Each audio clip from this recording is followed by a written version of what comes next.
네, 강프로입니다. 자, VT 봅니다. 자, VT가 실적 발표 이후에 28,000원대 고가 형성했고요. 종가는 6%대 끝났습니다.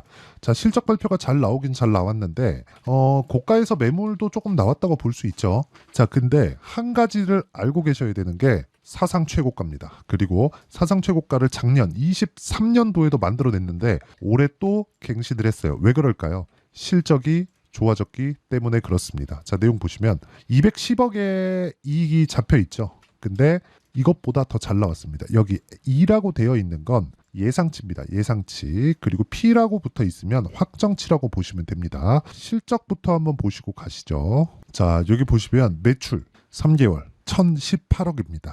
그리고 매출 원가, 이익, 영업이익 240억 정도 됩니다. 예상이익을 넘었죠.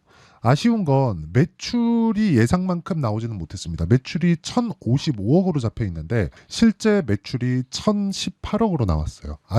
좀 그런 부분이 아쉬운 겁니다. 근데 실적 기준에서는 예상치를 상회한 부분, 그렇죠. 영업이익 기준에서는 예상치를 상회한 부분이 나왔다. 그런 부분, 매출이 조금 시장 예상치를 조금 하회한 부분은 조금 아쉬운 부분이 있지만 영업이익 기준에서는 계속해서 강세를 보이고 있다는 건 즉 시장에서 보고 있는 이익률을 넘어설 정도의 만족도는 보이고 있다는 겁니다. 그러면 매출에 대한 증가도 그렇죠. 바이럴을 계속하면서 증가할 수 있는 상황이 만들어질 겁니다.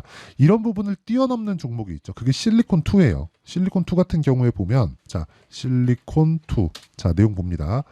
매출에 대한 것도 분기별로 계속해서 증가를 하고 있고요. 그리고 실제 이것보다 더 잘 나왔습니다. 예상치는 290억인데 거의 한 500억 정도의 이익이 잡혀 있습니다. 실리콘2 같은 경우에 그때 어떻게 됐습니까? 상한가를 두 방이나 가버렸고요. 고가에서 가격대를 지키고 있습니다. 이런 상황이 지금 벌어지고 있는 거예요. 그리고 한국에서 화장품 즉 소비재 쪽은요 미증시와 움직임이 흡사하게 진행됩니다. 왜 그런지 아십니까? 한국의 경기 민감주들 있죠. 뭐 반도체, 과거에는 뭐 조선 이것들, 그러니까 흔히 얘기하는 사이클 산업들, 그리고 유틸리티, 아주 과거에 한 20년 전에 한국 시장을 이끌었던 그런 기업들, 이런 쪽은요 사이클을 탑니다. 경기가 좋을 때가 있고 나쁠 때가 있는데 이런 쪽은 소비재이기 때문에 경기를 크게 타지 않는다. 그래서 지금 고금리 구간에서도 강한 움직임을 보이는 상황이 나오고 있는 거고, 실리콘2 같은 경우에도 23년도에 뭐가 나왔어요? 사상 최고가를 만들어 놓고 올해 돌파를 해서 상한가 두 방을 실적 발표 이후에 갔다.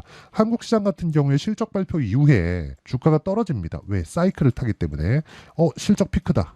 이제 팔고 나가자. 그럼 실적이 좋아지면서 주가 떨어집니다. 그리고 실적이 최 안 좋을 때 올라가죠. 근데 그 부분을 이번에 HBM 시대가 왔는데도 불구하고 하이닉스, 한미반도체, 삼성전자까지도 다 이런 상황이 벌어졌습니다. 근데 왜 이런 쪽은 이렇게 되느냐?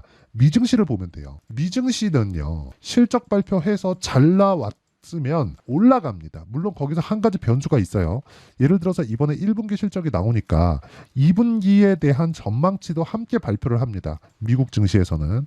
미증시는 그래도 한국 시장만큼의 조작은 없고, 매매를 잘하면 한국 시장이 좋고, 매매에 대해서 뭐 자신이 없다 그러면 미국 시장이 사실 좋습니다.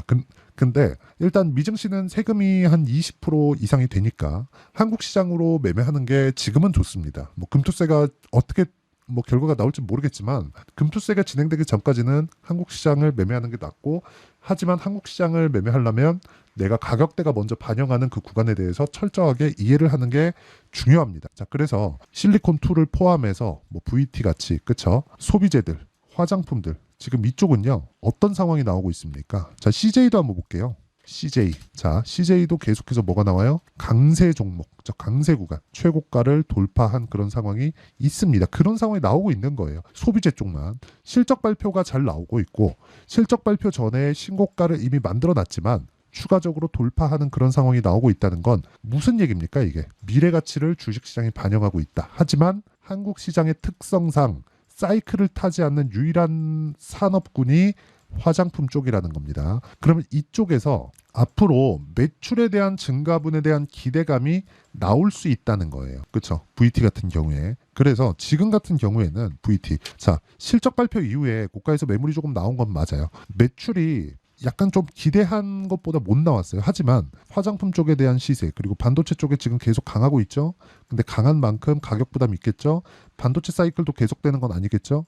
이쪽으로는 소비가 일어나는 만큼 꾸준하게 올라갈 수 있고 흔히 얘기하는 텐베거가 나올 수 있는 지금 상황에서 유일한 종목군들이 화장품 종목이라고 보시면 되고 이 종목군들을 매매하기 위해서는 타점에 대한 이해가 필요하다. 자, 타점에 대한 이해를 돕기 위해서 제가 어떤 식으로 매매 진행이 되는지 이야기를 드리겠습니다.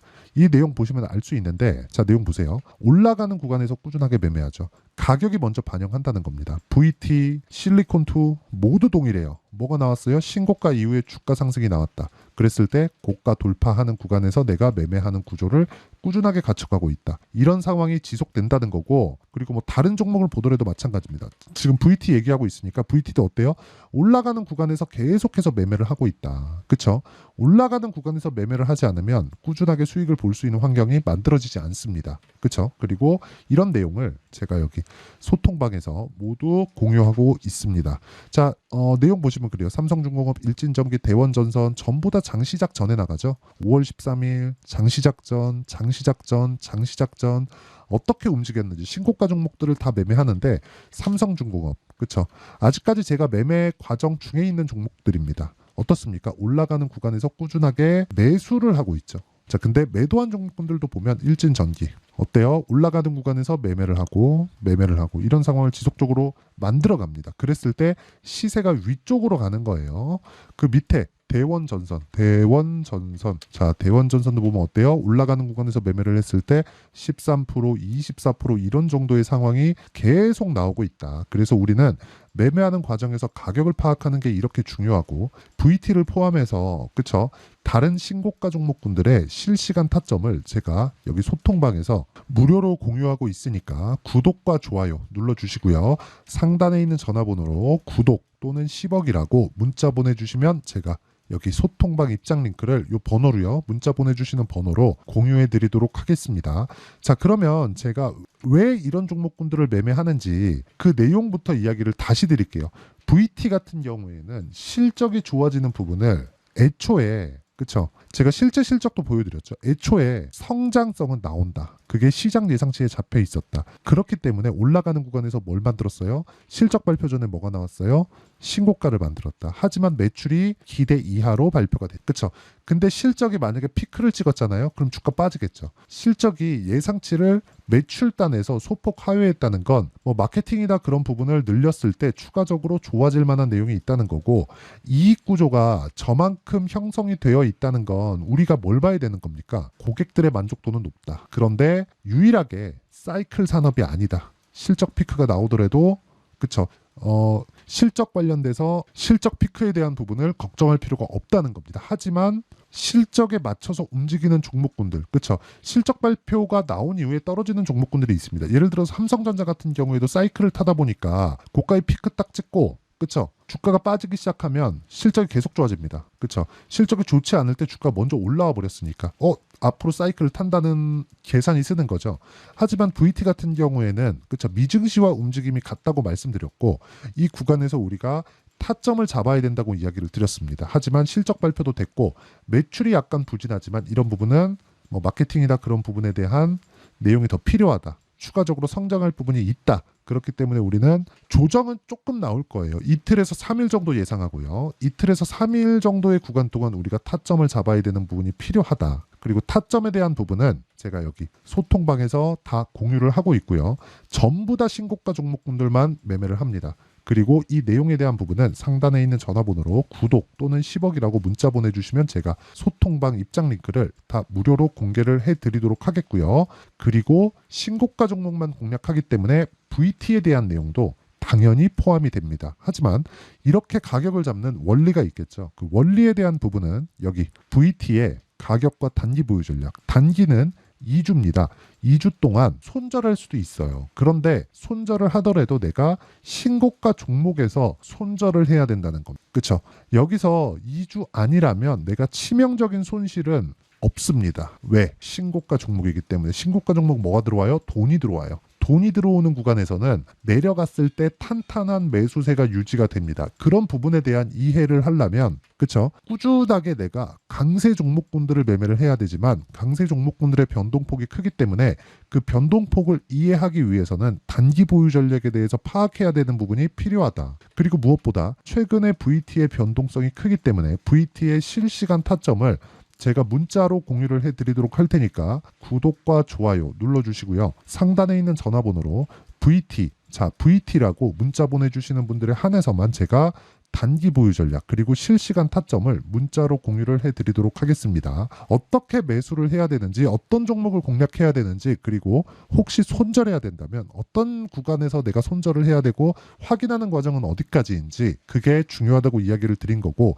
그 내용에 대해서 제가 다 담아놨고요. 그리고 이런 부분에 대해서 어떻게 내가 분류를 해서 판단을 하고 성과가 어느 정도 나올지 그리고 다음 종목은 뭘 해야 될지 그 내용에 대해서도 이야기를 드리도록 할 테니까 영상 끝까지 시청하시고요. 모든 분들이 성공 투자하셨으면 참 좋겠습니다. 자, 24년도가 돼서도 시장은 여전히 어렵습니다. 자, 근데 시장은 항상 어려울 거예요. 앞으로도 계속해서 어려워질 겁니다. 자, 근데 제가 매월 대시세 종목을 구독자분들에게 공개를 합니다. 자, 내용을 보면 실제 공개를 했었던 강프로의 대시세 종목에 대한 내용인데 대기업을 상대로 안정적인 매출 구조를 가지고 있고요. 그리고 현재 주요 거래처는 삼성전자, 인텔, 하이닉스, TSMC, 해외에 반도체 관련된 기업이라는 걸 알 수 있죠. 그만큼 1월 달에 제가 보고 있었던 종목은 반도체 관련주라는 걸 알 수 있습니다. 공개를 해드리면 이 내용입니다. 여기 어보브 반도체 그쵸 실제 제가 거래한 내용을 공개를 한 거고요. 수익에 대한 크기를 보면 공략한 시점 제가 가격대를 함께 공개를 해드렸는데 공략한 시점부터 21%의 수익 마감이 된 것을 확인해 볼 수가 있습니다. 자, 근데 지금도 마찬가지입니다. 지금은 어떤 이슈가 있을까요? 2월 달에 발표한다는 기업 밸류업 프로그램이 있죠. 근데 그걸로 인해서 지금 2월 달에 발표한다고 이야기가 나온 상황이고요. 무엇보다 우리가 생각해야 될 내용은 한 가지입니다. 어떤 이슈나 그리고 어떤 상승할 수 있는 내용으로 인해서 주가가 올라가는 것은 맞죠. 하지만 가격이 먼저 반영한다는 걸 반드시 알고 있어야 되고 그런 내용에 대한 파악이 되었을 때 그쵸? 여기 어보브 반도체처럼 21% 그쵸? 대략 3에서 4일 동안 20% 이상의 수익을 먹을 수 있고요. 그리고 여기 HLB 같은 종목처럼 대략 일주일이 채 되지 않는 기간 동안 30%의 수익을 낼 수 있습니다. 자, 그러면 답은 나왔어요. 재료에 대한 부분보다 중요한 게 가격이다. 자, 근데 지금 시장에 쏠려 있는 게 뭐죠? 2월 달에 발표하는 기업 밸류업 프로그램에 대한 내용이죠. 자, 그러면 우리가 이쪽에다가 지금 집중을 해야 될까요? 그 내용을 한번 보겠습니다. 기아차의 차트를 보면요. 1월 24일 날 정부단에서 입김을 불어넣은 이후에 시세가 강하게 발생한 것처럼 보이지만 애초에 12월 달부터 신고가를 달성했다는 걸 확인할 수 있습니다. 자, 그러면 우리가 스케줄을 따져봤을 때 우리가 어디를 봐야 될까요? 4월 달 총선을 봐야 됩니다. 드디어 때가 온 거죠. 4월 달 총선이 끝나면 그 뒤엔 뭐가 있죠? 대선 전국으로 들어갑니다. 그러면 우리는 대선까지 이어질 수 있는 종목을 찾는 게 정말 중요합니다. 그게 정부 정책의 방향과 그리고 스케줄에 맞춰서 가는 거예요. 정치적인 상황에 따라서 주가가 움직이는 걸 우리는 수도 없이 많이 봐왔기 때문에 스케줄에 맞춰서 가는 게 지금으로서는 답이 될 수 있습니다. 그리고 무엇보다 어느 정도의 시세를 내는지 그 첫 번째 단계인 상황을 그쵸 제가 12월 달 밝혀드렸었던 대시세 종목으로 이미 공개를 해드렸기 때문에 그쵸 어떻게 제가 매매를 했는지까지 다 보여드렸습니다. HLB처럼 그쵸 31.9% 걸린 시간은 4일밖에 되지 않죠. 이 종목을 제가 가격과 그리고 어떤 종목인지를 애초에 12월 달부터 공개를 한 겁니다. 자, 그러면 지금도 마찬가지예요. 앞서서 제가 말씀드렸었던 23년도에 했었던 여러 가지 종목들이 있죠. 한미반도체 같은 종목들도 여기 소통방에서 모두 공개를 해서 실제로 10,000원부터 60,000원까지 상승한 내역이 있고요. 왜 공략을 했는지를 제가 다 공개를 해드렸습니다. 근데 지금도 마찬가지라는 거죠. 정부 정책의 방향에 맞춰서 또는 선거 스케줄에 맞춰서 매매를 이어가야 될 때가 됐고요. 제가 총선 관련된 큰 시세가 나올 수 있는 대시세 종목을 준비를 해놨습니다. 길게 말씀드리지 않겠습니다. 모든 종목들은 신고가를 달성하면서 대시세 준비를 하게 되고요. 신고가를 공략했을 때 내가 시장에 주도주를 잡을 수 있는데, 지금은 대선까지 이어질 수 있는 종목을 준비를 해놨는데 지금부터 준비를 하셔야 나중에 고가에 올라가서도 꾸준하게 매매를 이어갈 수 있습니다. 자꾸 막 손절하고 매매하는 과정에서 너무 어렵다 하시는 분들은요, 이 종목 딱 받아가서 큰 수익 내셨으면 좋겠고요. 이 종목은 상단에 있는 전화번호로 대시세라고 문자를 보내주시는 분들에 한해서만 제가 대선까지 이어질 수 있는 종목을 공개해 드리도록 할 테니까 상단에 있는 전화번호로 대시세라고 문자를 보내주시고요. 그리고 구독과 좋아요 꼭 좀 부탁드리겠습니다. 시장은 정말 어렵습니다. 자, 그래서 모든 분들이 성공 투자하셨으면 좋겠고요. 기본적으로 가격에 대한 파악을 하면서 큰 수익을 내셨으면 좋겠습니다.